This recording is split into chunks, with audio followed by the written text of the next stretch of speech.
All right. Hi, Internet. I'm Kate. I'm Thomas. We are here to do our recap of The Mandalorian Chapter 5, The Gunslinger. We are the Knights of the Drunk Watch. And now our talk begins. Okay, so we start this one out with a car chase. Through space. I mean, that's essentially what it is. See, I don't like that. This space chase. The title of the episode. He doesn't have a gun. He has a blaster. It's not a car. You just need to loosen your terminology. Sure. I'm sure some people in the universe call it a blaster gun. If we're talking about, like we talked about last episode, tropes, this is a car chase. This is a chase scene. Yeah, absolutely. Yeah. They want the child. They want to give him back. I believe, it looked like he was in some kind of X-Wing vehicle. I didn't pay close enough attention at this point. But, of course, this asswipe out of nowhere steals the Mandalorian's line and tries to use it on him. And the Mando calls him out. Stand. He's like, Well, no, the Mando... He said, that's my line. The Mando murders him. He called him out. Did he not call him out first? He blasts him into the vacuum of space, and then... I thought he called him out first. I thought he said, that's my line, and then... Pew. Because it bothered me. He killed him, and then he did. I'm like, oh, you smooth son of a bitch. And then this is when... Drink for death. Drink for death. This is when you took over on the notes. We switched taking notes and watching, and my notes are just like space noodles and stuff like that, and yours are like Tatooine. And so in the specific spaceport. After his fight, he's in his car. Mm-hmm. Again, it's not a car. If anything, it's like a space boat. It's a space RV. Mm-hmm. And he has to do a hard reboot in Espacio. In Ultra Espacio, and that gets it going, and then he heads back to, I guess, the nearest civilized world, which is a planet we have seen, and again... He goes to the mechanic. This is all about his car. In the last... His space RV. In the last movie, they did like a couple of callbacks to the original trilogy in a way that I felt were, clunky and not handled that well. The best way it was handled was the ATST, which was a little beefed up, I believe, because it's the First Order version amassing forces even at this time. Mm-hmm. But then in this one, they do callbacks right. It's the difference. You can see these two episodes watched back to back, put side by side. This one handles it a lot better. We see a return to Tatooine because he's talking to the Mos Eisley people, and then they land and... The mechanic. He goes to the mechanic. Who is a wonderfully cameoed by... Who is it? Amy Sedaris. Why did I think it was Tracy Ullman? Yeah, I can see that. Her makeup was pretty outstanding. She didn't have eyebrows. Yeah, I am blown off. And a lot of forehead. And again, even the first callback in the little mechanic spaceport... place were all those little mech droids that you got to see and were introduced to, I believe, in the Phantom Menace first, which, it was a callback, but maybe not the best. Yeah. Yeah, her little Three Stooges, but again, he shoots at him. The Mando has a big chip on his shoulder for droids, which they'll go into later, I believe. And basically... He needs his car is kind of jankety, and so he needs to go get it fixed, but he doesn't have the money to do it yet, so he needs to go get a job. And so he goes and gets a job with like a young badass. No. Well, he takes off to do that, and then Amy Sedaris is going to get to work on the ship. She hears something. She pulls out a blaster rifle or has her little droids get it. They point a blaster at the child, and then Nanny McPower converter comes into scene. Then we go to the cantina, and again, good callback. It's the same cantina that Luke and Obi-Wan ran through 7 or 8 years prior, and it's the same two motherfuckers hanging out front. Kind of human, arguing with some kind of droid, but this time inside the cantina, there's a filthy droid behind the freaking bar. Trying to make space not being martinis. Helpful, yeah. He is a protocol droid. Again, better callbacks. And then back at the same booth that we've seen before in the series. Yeah. It's a special booth. It's got Star Wars ley lines connected to it. There's a little upstart gunslinger sitting there playing with, I finally saw it, he was twirling some kind of Rebel gold coin, or it had the Rebel insignia on it. And we get introduced to... But he's basically like, oh, you're looking to do a big job off the books? I got you. He goes, I don't want any of your jobs, pal. He He goes, is- no, I not think- like that. If you personified like a finger gun, that's this guy. Toro Calican, a.k.a. Finger Blasters. Finger Go. Blaster, yeah. But Anyway, they have... the bounty is some badass bounty hunter, right? Well, he's a guild wannabe, and he's trying to get his foot in the door, but he needs to capture a bounty first, or actually do something. Excuse me. And he has some puck on somebody out in the Dune Sea named Fennec Shand, I believe. Yeah. And basically, he begs his way into partnering up with the Mandalorian. Yeah. He's like, I want to do this so I can get in the guild. You can have all the money and it's fine. And again, a cameo by, pardon me for not knowing your first name, sir, but young Bobby Cannavale's son. I don't know. Who Great that is. actor so far. Looks like Yeah. his dad's got that cocky bravado to him. Yeah, he'll go far. He's like, not quite cute. Like, oh, you can look at him and tell he's a little skeezy. You can tell when she's lying because she doesn't really put her heart into it. Anyway, and then he goes back and he's at his space RV and the child is gone and he freaks out for a moment. And then sure enough, Nanny McPower converter. Well, because he yells at her and she's like, she's sleeping. You got an awful lot to learn about raising a young one. I love the complete lack of any sort of societal expectations. Like, here's an older person with a child. She's like, you need to figure out how to take care of your child. Like, it doesn't matter that they are completely he is a bounty hunter or a Mandalorian or they're a different species. She's like, you have this, you need to do a better job. Yeah, it's good. She's got balls for lecturing on parenting, let's just say. But then the gunslinger shows up with speeder bikes. Motherfucking speeder bikes. Ready to go. And then they're off. I believe they're off to the Dune Sea to track the bounty, Fennec Shand. And then they stop, and again, great callbacks. They spy some banthas, and of course, anybody who knows where there's banthas, there's filthy sand people. The Tusken Raiders show up, and Mando knows Tusken sign language. yeah, they have a conversation right before they kind of get ambushed, or at least Toro gets ambushed. They are talking about, Toro said they were talking about this trash back at the bar, and he goes, yeah, they're a bunch of interlopers and Mandalorians. Like, no, they're the ones who were here first and think everybody else, Yeah. They're the natives of this land. But and then, apparently they're getting fucked. Mando can speak to them. Like, they use sign language, and he knows it. There were some tense hand negotiations going on. Yeah. Baby. Anyway, and then, so he's basically like, we need to get through. We need to go through here. And they sell them off with brand new binoculars. Yeah, just fancy-ass binoculars. Binocs. And yeah, then they're off on the speeder bikes more. Again, they run across another callback MacGuffin in the desert. It's a dewback, one of my favorite creatures, whatever you want to call it. But these two fall for the old dewback in the desert. The dewback switcheroo. Yeah. They think it's their bounty, but The their dewback bounty's pot. the sniper. Yeah, they're lured in. The All right, we need to move Mandalorian checks faster it through out. this, I think.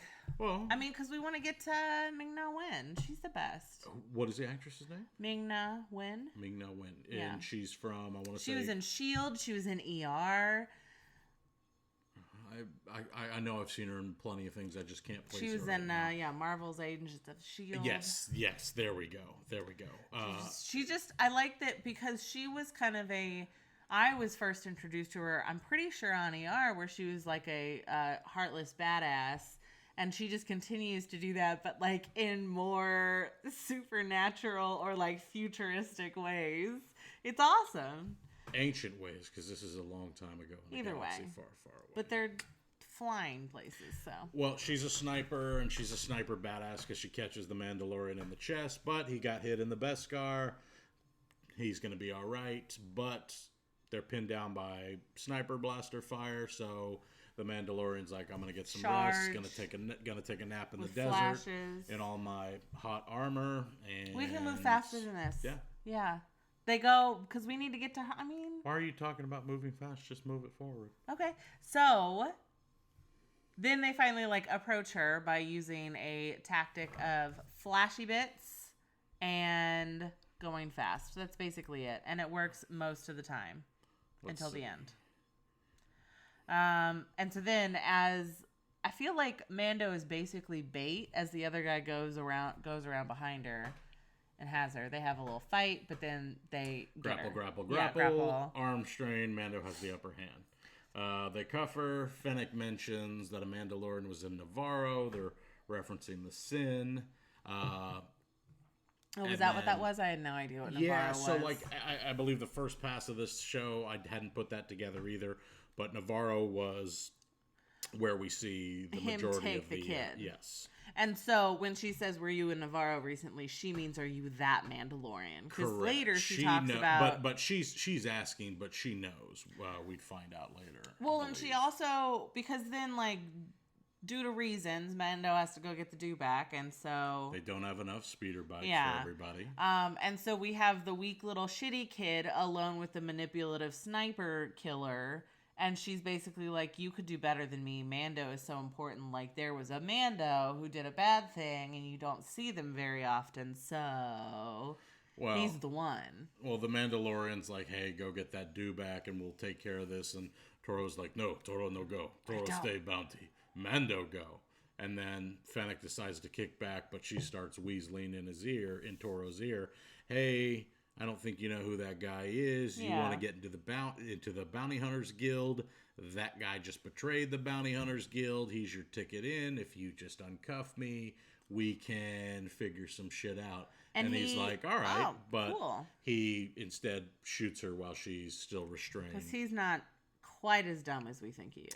Yeah, I mean, he's dumb, but he's also just ruthless enough to he's power do whatever hungry. the hell he wants. Well, yeah, I mean, he only has one goal, and he doesn't really care how he accomplishes it. And he's just better dealing, because Fennec offers him the advice, make the best deal for yourself and survive. And Toro makes the best deal by murdering someone in restraints right there. And then the sun comes up, Mando arrives, finds Fennec dead, and then he's got to go back to Mos Eisley to figure shit out because Toro's gone. He parks his rhino. And and he goes, and that's when like Toro's like, hey, I got all your friends. Yeah, smells like someone stepped in trap. There's a standoff between Toro and the Mandalorian with the child and Space Nanny McPower Converter. More gun pointing at the child. Toro monologues, and the Mandalorian passes a flare to... so we see him use one more flare. Mando takes out Toro, and he drops the child, which Amy is very upset about. Yes. It's her full-on Princess Carolyn kicking in there. She's only worried about the baby. And then he finally pays her, and he makes it rain credits. Yeah. He just like, is this good? Are these Legos enough for you? Clink, clink, clink, clink, clink. She's like, it's fine. And then... final callback, she's going to have them go dump the body down in Beggar's Canyon. And then they're off on their next adventure. So Luke was found on Tatooine. He was hidden there by Obi-Wan. And he used to shoot the Womp Rats, right? Yes. Luke liked to brag about his Womp Rat killing skills in the desert alone back home, and then he gets to do it in the whole universe. Yeah, just all the Womp. He could be an exterminator. That's what he's been doing, island to island. Just boom. Oh, gross. Anyway. No, but then there is one final scene where a pair of boots show up to the dead body of Fennec Shand, and again, we don't know at this point who it was. I think I even guessed, like, oh, it was Boba Fett the first time I saw it, but I believe it's a callback to the man behind the client, which is Werner Herzog's boss, I believe, or the real power behind Giancarlo who Esposito. wants the child, which we're about to find out in a couple episodes. Yeah, the man behind the client. It was, again, I'm fine with recapping this episode because it was played perfectly. No clunkiness as related to the last one. No, yeah, I thought it was because this is like, I think we're starting to see that he is either finding allies or bad guys. Like, so like, and it might not be alternating, but I think so far it's kind of been alternating where he found Nick Nolte, and then he found the droid that he killed because he assumed that it would be a bad guy. That was episode 1. Yeah. Quill was episode 1 too. Anyway, no, you could be right, but no, it's either people who help him or people who try to hurt him, and we got a little of both this episode, and it was really well done across the board. But going back to and mining, settings from the original movie, if done correctly, which this was by, I believe, the director and writer Dave Filoni, like that's how it needs to be done.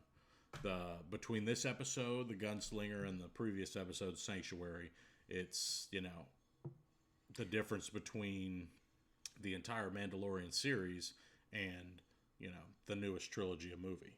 Some of it is like, oh, remember Star Wars? Well, here's some brand new stuff.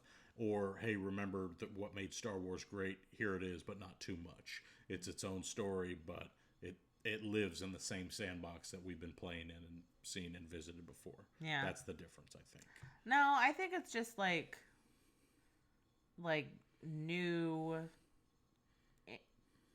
like a new thing. Like the last episode was so just like you could tell what was going to happen. Like there were no real surprises. Where this one, like, again, like I was trying to say, like he's starting to either like find bad guys or good guys. And so when we met Tora, like we didn't know the bull.